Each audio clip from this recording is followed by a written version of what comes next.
BRS అధికారంలో ఉన్న 10 ఏళ్ల కాలంలో కాంగ్రెస్ కంటే బలంగా బీజేపీ పార్టీ పుంజుకుంది. కానీ రేవంత్ పీసీసీ పగ్గాలు చేపట్టిన తర్వాత కాంగ్రెస్ నేతలు ఒక్కటై హస్తాన్ని బీఆర్ఎస్కి దీటుగా బలిపరిచారు. వారి కష్టానికి ఫలితంగా రేవంత్ నాయకత్వంలో తెలంగాణలో కాంగ్రెస్ అధికారంలోకి వచ్చింది. దీంతో కాంగ్రెస్కి ప్రత్యామ్నాయం ఎవరనేది బీజేపీ, బీఆర్ఎస్ తేల్చుకోలేకపోతున్నాయి. వరుసగా నేతలు కారు దిగుతుండటంతో బీఆర్ఎస్ ఖాళీ అవుతుండగా ఇక వచ్చే ఎన్నికల్లోనైనా తెలంగాణలో అధికారం సాధించాలనే పట్టుదలతో ఉన్న బీజేపీ అందుకు తగ్గట్లుగా మాత్రం నిర్ణయాలు తీసుకోలేకపోతోంది. పార్టీని క్షేత్రస్థాయిలో బలోపేతం చేసి రాష్ట్ర వ్యాప్తంగా అన్ని నియోజకవర్గాల్లో పట్టు సాధించేలా బలమైన నేతలను పార్టీలోకి తీసుకునే విషయంలో బీజేపీ చేస్తున్న తప్పిదాలు అధికార హస్తం పార్టీకి వరంగా మారాయి.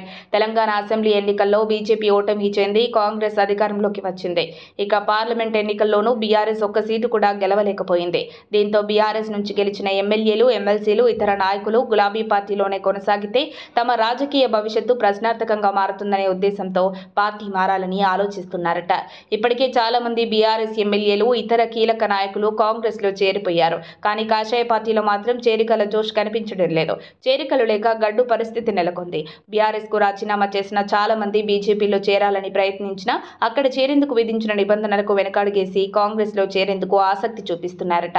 ఆపరేషన్ ఆకర్ష్ పేరుతో భారీ ఎత్తున బీఆర్ఎస్ ఎమ్మెల్యేలు, నాయకులను కాంగ్రెస్ తమ పార్టీలో చేర్చుకుంటుంది. ఇప్పటికే 10 మంది బారాసా ఎమ్మెల్యేలు కాంగ్రెస్ లో చేరిపోగా మరికొందరు చేరేందుకు రెడీగా ఉన్నారట.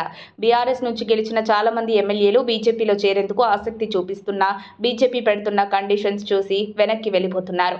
బీఆర్ఎస్ నుంచి పార్టీ మారాలనుకున్న వారికి కాంగ్రెస్ పెద్దపీట వేస్తుండగా బీజేపీ మాత్రం చేర్చుకునేందుకే 1,00,000 నిబంధనలు విధించి ఆ కండిషన్స్ కు ఒప్పుకుంటేనే పార్టీలో చేరాల్సిందిగా నిబంధనలు పెట్టడంతో బీజేపీలో చేరాలనుకున్న బీఆర్ఎస్ నేతలు యూటర్న్ తీసుకుని వెనక్కి మళ్లిపోతున్నారట.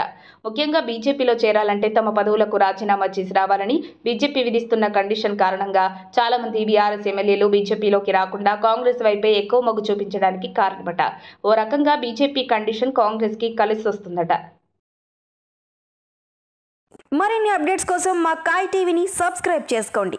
మా వీడియో కనుక మీకు నచ్చినట్లయితే లైక్ చేయండి, షేర్ చేయండి. మీ విలువైన అభిప్రాయాలను కామెంట్ బాక్స్లో తెలియజేయండి.